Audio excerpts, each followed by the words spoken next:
Hello, hello, testing. So I'm back for more of these 5 tips how to get a pass A in your CELTA. In this video, I'm actually going to focus more on 5 things, I guess you could say, what not to do. Pitfalls in some ways that people often fall into. Now, of course, there's going to be nuances, and I'll try to cover those as best I can. The first one that I'm going to delve right into is one of the 2 TTTs of CELTA, I like to say. One of the TTTs that we're not going to deal with today is test, teach, test. That's a framework or a way of setting up a lesson. But the one that I want to talk about, one of the pitfalls that people can fall into, is this idea of teacher talking time. Now, the first thing to say about teacher talking time is not all teacher talk is bad talk. Of course, right? You are the teacher. You're going to be the best model of language. In fact, one of the criteria that you're assessed on in your CELTA is providing accurate models of language for learners, and there are many others as well. A good way to think about teacher talking time, TTT, as opposed to STT, which of course is student talking time. I like to give kind of like a ratio. Think about it a bit like 70-30. 70% or whatever way you want to see it. 70 student talking time, 30 teacher talking time. Now, of course, if anybody needs me to say it, your tutor will never be there watching your lesson and counting the number of minutes or the number of words and getting this number. Of course, it's not assessed based on the number. It's assessed based on the student engagement and how well the students do in the lesson to ultimately achieve the lesson aim. The less superfluous teacher talk there is, the more opportunity that there is for the learners to engage with the language, to practice the language, then ultimately to demonstrate to everybody by doing that practice that they have achieved the aim that you've set out to achieve. So just think about your teacher talk. Have you said what you're saying again already? Are you repeating yourself? Are you using language which is maybe beyond the learners? Are you speaking clearly enough? Are you projecting your voice enough? All of these kinds of things, and always aiming for the opportunity to provide the learners a chance to speak. So the next one that I want to talk about, and it really follows on from teacher talking time, is the idea of echoing. Now, just like teacher talking time, echoing, we could say, is maybe it's not all bad, but it's definitely provides us with many examples of where teacher talking time could be less useful. Let's talk quickly about where it might be useful. You might echo what a student says if you're doing some error correction, but there are different names for that. For example, reformulating. However, where echo is more of a problem is when you're basically speaking for the student. So you may ask student A to speak to student B. Student A, tell student B about your last holiday or vacation. I go to France for my holiday. Ah, okay, Pierre, so you went to France for your holiday. Jean-Luc, can you tell Pierre what you taught?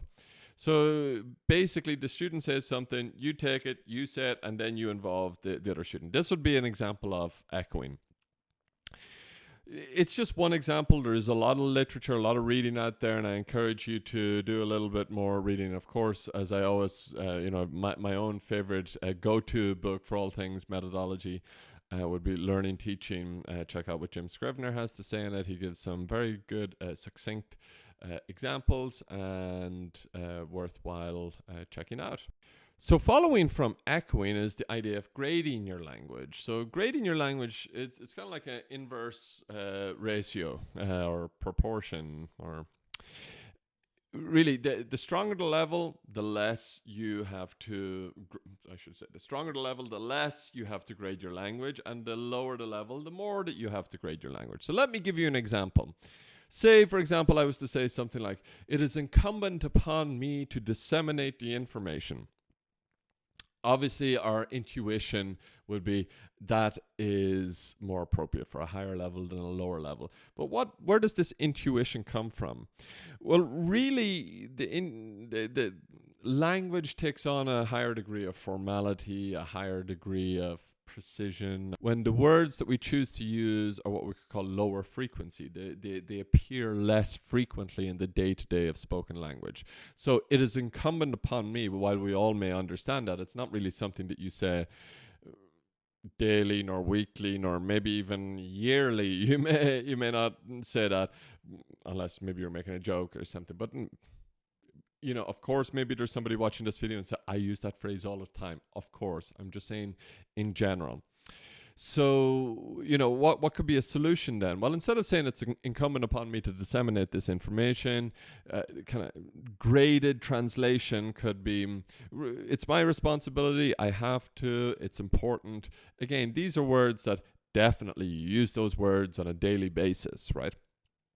One last thing to say about grading your language is grading your language never means pidgin English. And what do I mean by pidgin English, just for anybody who may not be familiar with the term?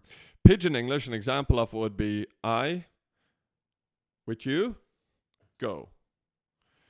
And this is actually kind of a natural impulse for people of any language when they meet a person who doesn't speak the language that they're interacting with. While that works just fine in social situations, it doesn't really work in the classroom, because what you're doing there, or at least the CELTA classroom, because you're not fulfilling that criteria of providing accurate models of language. So just make sure to try to increasingly stay aware of basically what's coming out of your mouth. Another pitfall that trainees sometimes fall into is the idea of unrealistic aims. I know I fell into this myself in the early days sometimes. And one of the reasons why unrealistic aims for a lesson may appear would be, for example, you open a book and you see a grammar point. And imagine the grammar point was dealing with, let's say, the past continuous along with the past simple. So I was walking on the beach, past continuous, when my boss called. My boss called, past simple. And it makes, often grammar is presented like that, contrastively. But when we clarify language, as you who have taken your CELTA already, or those who are doing reading, you'll know that you need to clarify the meaning of the language, the form of the language, and the pronunciation. Those aspects will need to be covered in those two grammar points. Usually as well, when we deal with tenses or verb forms from a grammatical point of view, tenses and aspects, we'll usually deal with the positive form, I was walking, the negative form, I wasn't walking, and the question form, was I walking? And then there's two grammars there. So my boss called, my boss didn't call, did my boss call? So there would be 6 forms that you need to do meaning, form, pronunciation for. And then it could be as well that, let's say, there's some linking words there in the book, like as well with when and while. So I was walking on the beach when my boss called. My boss called while I was walking on the beach. So there might be a contrast of when and while there. Imagine then that you're asked to teach just 40 minutes. There's no way that you could set up a lesson, clarify all of that lesson, all of those language points which I just outlined there, and then ask the learners to do, first of all, a very controlled practice, give them feedback, and then to allow them to do a more freer practice, and again give feedback, all in 40 minutes. Maybe it's possible to go through the material if you're just simply reading it, but to actually do a lesson where you can see the learners having all opportunities to engage with the language like that, impossible. So what am I getting at? Look at your materials, but be judicious with them. Don't say, okay, it's in the book, so therefore I have to do it. No, you've got 40 minutes. So there's that old maxim, less is more. Whittle things down. Maybe you can't do the past continuous and the past simple and all of the forms. Maybe in your aim you'll say, I'm going to do the positive form of the past simple and the past continuous. And that's it. Now, as long as you said a positive form, well, then it's understood you're not covering the negative or the question form. So basically the idea there for the unrealistic aims, make your aims more realistic by focusing on the idea of less is more. Less language to clarify, more time for the learners to practice with the language. Less is more. And last but not least, all of this kind of culminates in terms of setting up the activities. See your activities like hotcakes. You want to get them out of your hands and into the learner's hands as quickly as possible. Again, why is this?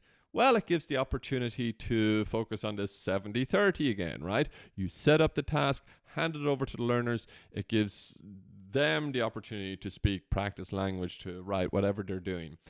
Also, another big advantage of handing tasks over to the learners is, believe it or not, and it may even feel a little bit counterintuitive, it gives you more control over time.